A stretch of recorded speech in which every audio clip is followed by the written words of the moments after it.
За мөс яриа байгаль орчин экологийн сургуульд ирсэн байна. За та бүхний одоо aquaponic pilot project-ыг үзүүлнэ. За энэ бол манай оргилын барьсан pilot project байгаа. За энэ дээр загснууд маань байна. За энэ одоо ногоо жимсэнд хэрэгтэй амин дэмий үйлдвэрлэж байгаа юм бол энэ загас. За энэ дотор байгаа ус ишээ фильтрээр дамжаад гүн фильтрээр дамжаад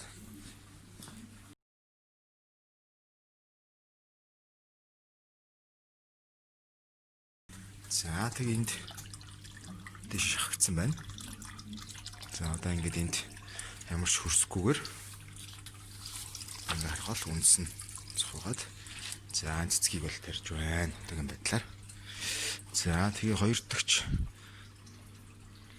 энэ grow bed руу за керамзиттай энэ дотор бол өөр ногоо цэцэг тарьсан байна. За энэ фильтр байна.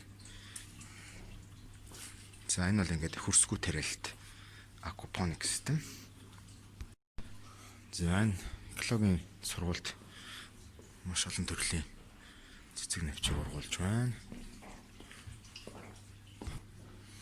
За энэ поликарбонат 2 давхар юм уу 1 давхар юм поликарбонат ийм ногоо уламжийг ингээ хан руу босгож барьсан байдалтай. Ийм хүлэмж байна. Энэ бол сургуулийн хүлэмж.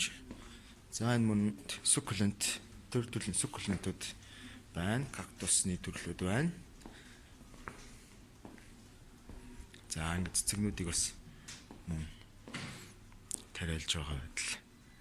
За энд ийм жимсний мод байна.